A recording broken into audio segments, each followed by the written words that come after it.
Season's greetings, everybody, and welcome to our first video in our 12 days of Hallschlock Christmas. I can't even begin to describe how excited I am to bring you guys these videos, mostly just because I've been working on them so hard and not necessarily because I've been watching these movies because they're terrible. Before we even get started, you might notice a little bit of the Christmas magic coming and going throughout these videos as my beard may constantly grow and shorten, depending on the circumstances. It's because of reshoots, okay? Don't judge me. Before we do, though, jump into this first day of our 12 days of Hallschlock Christmas, I want to go ahead and remind you to go ahead and give that little like button a little taparoonie and subscribe if you guys enjoy this stuff because, man, we got a bunch of movies that we're going to be talking about here. So, without further ado, let's go ahead and just dive on into it. Boyfriend for Christmas, as the name would imply, the movie revolves around Holly, played by Kelly Williams, and Ryan, played by Patrick Muldoon. And if there's a running thing that you'll see in most of these Hallmark movies, is just the reuse and the repurpose of so many actors across these movies that it's at some point you just got to realize, does Hallmark just either pay really well or have they just been contractually obliged to, steal your soul if you ever abandon them? I don't know. Now, the movie revolves around Holly decides to ask Santa Claus for a boyfriend for Christmas. I'd like a boyfriend for Christmas. I don't know about you guys. When I was 13 years old, all I could really think about is who that nurse was on the cover of the Enema of the State album by Blink-182. Now, one of the big staples in a lot of these Hallmark movies is the lies that people use in order to maintain a relationship. I don't understand why people just can't come clean or be honest with their family and say, I just don't have time for a boyfriend, or I just don't want one right now. Now, even though it takes Santa a good 20 years for him to follow through with his promise,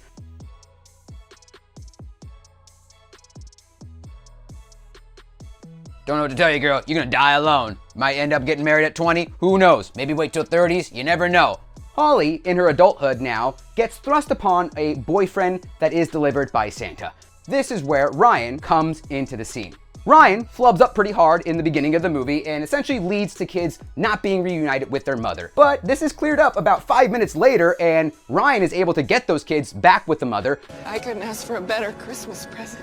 But yet Holly doesn't know this and ends up trying to leave a strongly worded message to our guy Ryan. But at the time, Ryan is also in this tree lot that she's trying to leave the message. He overhears it. He then, in turn, lies about who he is because he's afraid about what she might think of him if she knows that he's actually Ryan, so then he lies about being Douglas Fir, which is... Travel back to, oh no, I've gone cross-eyed.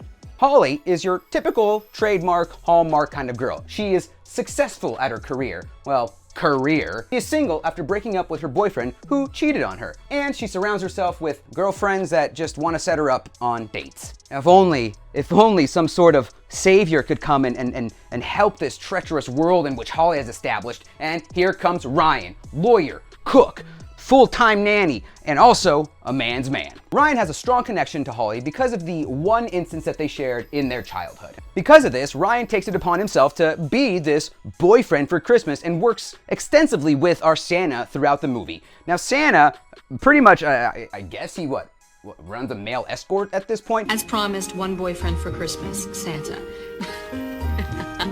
Works with Ryan in order to fulfill this promise to Holly. The movie revolves around two liars who are brought together by lies and essentially shows how powerful lies can be by getting you a girlfriend and or boyfriend. Real Hallmark moment there, guys, right?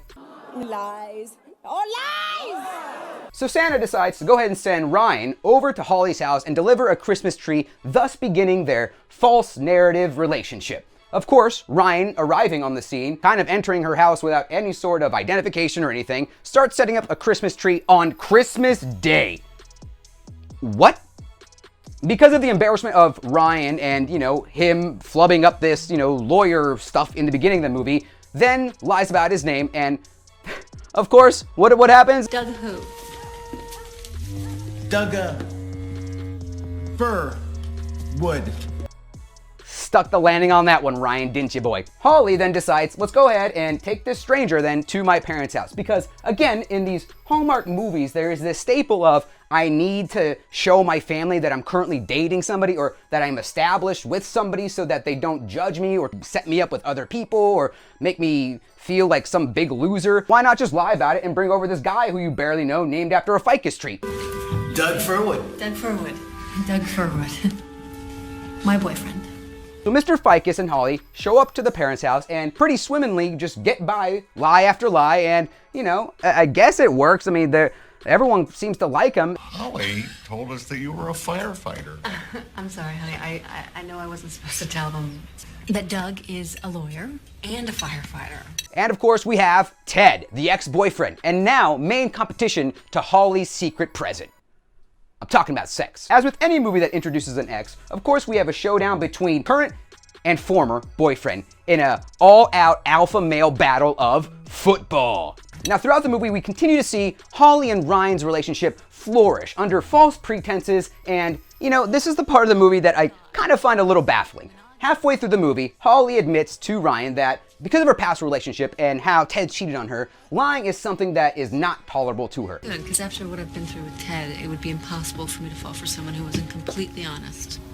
Impossible? Yep. And yeah, everyone's just liars in this movie. Ryan's lying to Holly, Holly is lying to her parents, and Holly gets pissed off at Ryan for being a liar when in actuality she's also a liar to her parents. It makes no damn sense, you guys. But of course, Ted, who's #1 detective on the scene, decides to track and follow Ryan and discovers so much information about Ryan by the security guard at his apartment complex. Does Douglas Furwood live here? No, Ryan Hughes is upstairs. He's with Winslow Somerson Lane. Why don't you go knock on his door? You know, for a security guard, he had an awful lot of information, don't you think? And because Ted has these ulterior motives about maybe if I reveal who this guy really is and break her heart once again, maybe then, you know, I could just go ahead and propose to her. Exposing Douglas Furwood for what he is, a fraud and a liar. Will you marry me? Well played, Ted. I'm sure there's nothing that can go wrong with that. Anyway, at the end, Holly, you know, is only upset for maybe about an hour and then just is like, cool, I still love the guy even though he just lied about his name. Yeah, you know, lies, everything, you can just lie about everything and still end up in a healthy, fruitful relationship, and I'm sure in years' time that they won't look back on this and just say that was the moment that I despised you the most. Christmas in Palm Springs is, for all intents and purposes, a Starship Troopers reunion. You've got Diana Meyer and Patrick Muldoon. Again, I think I've seen quite a few movies already with Patrick Muldoon, but I mean, hey, it is what it is. The guy's trying to earn a paycheck. I guess you can't really, you know, him too much for that. Now, again, following the staple and the track record of all these Hallmark movies, Patrick Muldoon and Dina Meyer are a married couple who are currently separated, not quite divorced, and their relationship is a little bit on the rocks. So throughout the movie, of course, we must do everything we can to have Patrick Muldoon figure out what it was that, you know, made her fall in love with him. Maybe capture that spirit again, capture the magic of Christmas and use it to persuade her to stay. Patrick Muldoon plays Joe, a playwright and essentially a 12-year-old trapped in a 45-year-old's body. Why they decided to make him dress like this throughout the film, I have no idea. Furthermore, he's got a Californian accent in New York City. Is he from California? Who f***ing knows? Let me just give him a California accent. Jessica's taken on to Palm Springs with her freakishly good-looking, incredibly rich boss. Dina Meyer, who plays Jessica, works for a marketing law firm. Who freaking cares? She works for a marketing company. No, I thought the new client was here in New York. Now Jessica is asked by her boss, David Chukowski, who, you gotta feel bad for the guy. I mean, he literally plays the guy who is like the lovable guy in most of these movies, but is never really getting the girl at the end of any of these movies. He's just kind of that potential love interest, but we're gonna kind of blindside you and he's not really the love interest, he's just the friendly guy. Jessica is asked by David to go to Palm Springs to try to secure a campaign with the city of Palm Springs for some marketing stuff. Wait, think about it. Christmas in Palm Springs. Meanwhile, you have Joe, on the other hand, a playwright who receives a ludicrous offer from who buys plays from a play company over in LA and is asked to meet with them. And again, the main subject matter of this movie is that because of the rocky relationship that they have, they don't want to be, or at least Joe does not want to be away from his family during Christmas time. So these kids of his decide to come up with some bonkers plan in which the little girl pretends to be Joe's assistant and calls that play company to try to arrange a meeting instead of in LA in Palm Springs, so that by some Christmas miracle their parents have to stay in the same hotel, and thus leads them down this path of figuring out their love for each other. Once again, it's a mess. I have no idea.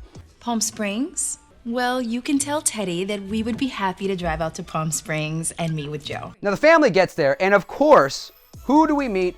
Then none other than Gabriel. Now, Gabriel, it took me the longest time because I was under the false pretenses that Gabriel was actually a angel of death, but I guess Gabriel is actually just the name of, I guess, just an angel, and is played by David Cross. Is it David Cross? I wish. Not this trip, If you're like me, I mean, you pretty much know that there's gonna be some sort of crazy magic that, Gabriel's gonna be throwing out. Eventually, something cool has to happen. And would you look at that? He's in the snow globe. Holy shit. He appeared in the snow. He's just there.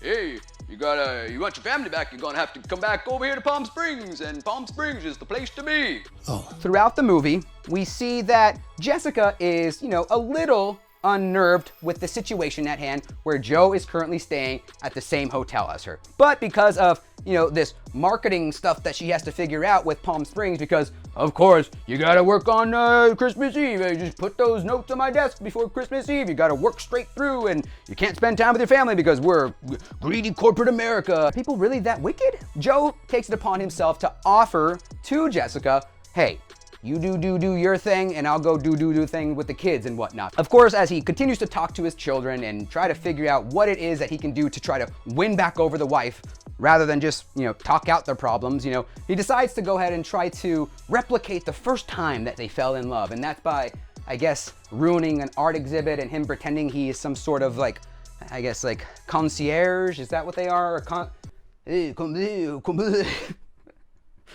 That's messed up. It's that's the accent he does. Bob, from the proctological movement from the late Jurassic. Okay, that was funny. None of these hoops that he jumps through really impresses Jessica, and of course, because Jessica is at this resort with her boss, he feels that the boss is now trying to make a move on her, and we get the eventual showdown between Joe and Chakowski. This causes Jessica to become infuriated, and can we just talk really quickly about Jessica, who, there's a scene in this movie in which she pretty much rips into Joe about why, how come you have no dreams of your own, or she just kind of didn't support his dreams, and he was very supportive. She kind of rips into him about never saying no to the children. Now we're making more than enough money to support the family. You're going after your dream. What's wrong with me going after mine? I wanted to be past the point of pursuing our dreams and actually living them. Okay. You can't give him pizza all the time or some bull like that. And in reality, seeing him interact with the children throughout the movie, oh God, I'm on Joe's side. I mean, the guy seems like a great father. I'd rather that than, him either, walk out on us or, be an asshole. I don't know. He seems pretty good to me. Again, this conversation that happens, it just makes me feel like she's not supporting any of his dreams, and that is that just a guy's perspective? Hey, Dad, can we have pizza for dinner? Are you telling me that that's the reason that we're not together right now? Joe, of course, gets the hint, flies back home on Christmas Eve, I might add, goes back to New York, has a quick, 2-hour recollection of, all the good times and this and that. In one baffling scene, he just goes up to the Empire State Building and, now he's no longer afraid of heights. I'm not scared of heights anymore. The theme behind this is that you must confront your fear, and was there any mention of heights? Who knows? After a couple of hours of being back in New York and having this epiphany, secures a flight back to Palm Springs. Now guys, I don't know much about traveling long distances on Christmas Eve, but I'm gonna go ahead and say it's 100% unlikely that you're gonna secure a flight on Christmas Eve in the middle of the day to Palm Springs to get there in time for Christmas. There's no way you're securing a flight. Joe, you're f***ed. Anyway, at the end of the movie, he performs just out of nowhere, there's a parade, and he plays some music and wins her heart over. Oh yeah, because he's a playwright. He knows music. He's got to write some songs for the play, and he's gonna go up there and play guitar. And what appears to be just some B-roll footage of a parade that they're just playing, and it's garbage, guys. That's Christmas in Palm Springs. There you have it. it's trash.